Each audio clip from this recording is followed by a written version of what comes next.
कुछ भी अच्छा या बुरा करने से पहले अपना खुद का आकलन करना ज़रूरी है।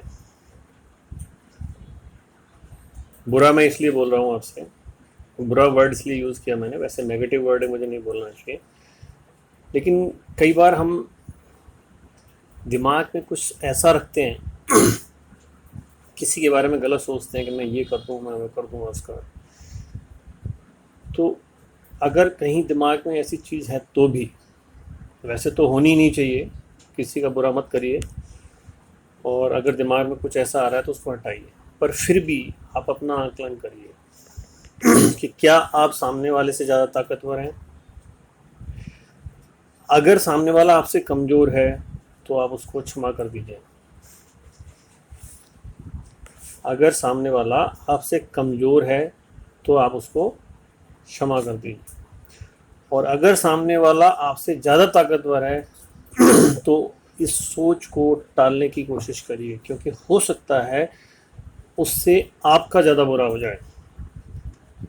ये बहुत समझदारी वाली बात है। किसी के बहकावे में मत आइए। किसी ने कुछ ऐसा कह दिया तो मैं ये कर दूंगा, कुछ ऐसा कर दूंगा। ज़िंदगी बहुत अनमोल है।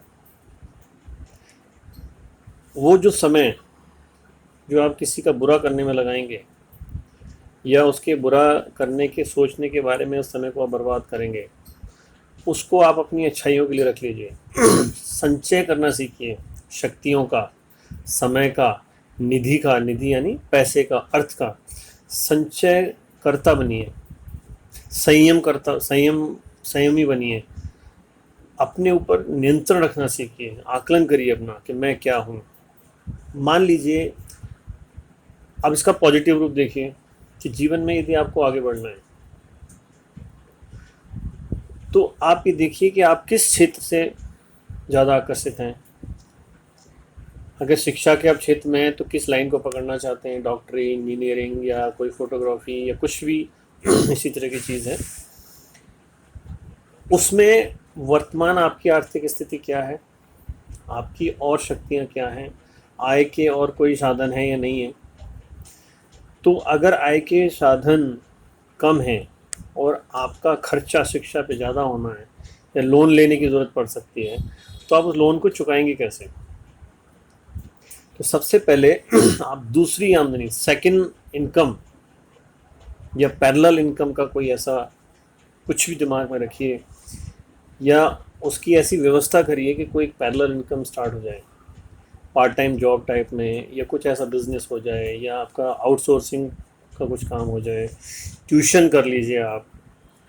आजकल तो बड़े बड़े मेट्रो सिटीज़ में क्या होता है कि बच्चों के होमवर्क करने का पैसा मिलता है। बच्चे जैसे बड़े घर के बच्चे हैं, मान लीजिए बच्चे ज़्यादा स्कूल, मतलब अच्छे स्कूलों में पढ़ रहे हैं, ज़्यादा होमवर्क मिलता है तो पेरेंट्स क्या करते हैं, जैसे मान लीजिए 4 सब्जेक्ट में होमवर्क मिला, तो जो इजी सब्जेक्ट है वो तो बच्चे कर लेते हैं या पेरेंट्स करा देते हैं, जैसे मैथ है या फिजिक्स है या साइंस है, कुछ ऐसे सब्जेक्ट है मान लीजिए, तो वो क्या करते हैं, आउटसोर्सिंग टीचर रखते हैं इसके लिए, होमवर्क के लिए। तो अब वो काम करिए, पैसा आ जाएगा। आकलन अपना करना इसलिए ज़रूरी है कि जीवन में यदि हम अपने बारे में अपने आप को नहीं समझ पाएंगे तो हम अपनी शक्तियों का सदुपयोग नहीं कर सकते। हमें पता ही नहीं होगा हमारे अंदर क्या है। बस जैसे हम दिख रहे हैं सबको, वैसे ही हम अपने आप को मान रहे हैं। ऐसा नहीं है। हमारे अंदर, हर व्यक्ति के अंदर असंख्य असाध्य शक्तियाँ विद्यमान हैं, असंख्य असाध्य। बस हमें करना क्या है कि हमें अपने आप को धीरे धीरे पहचानने की कोशिश करनी है कि हाँ, ये काम अगर ये व्यक्ति कर सकता है तो मैं भी प्रयास करूँ।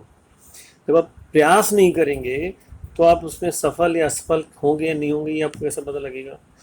हो सकता है पहली बार में आप असफल हो जाएं, डरिए मत, क्योंकि किसी ने तो उस काम को करके सफलता प्राप्त की होगी। फिर उसको आप फॉलो करिए।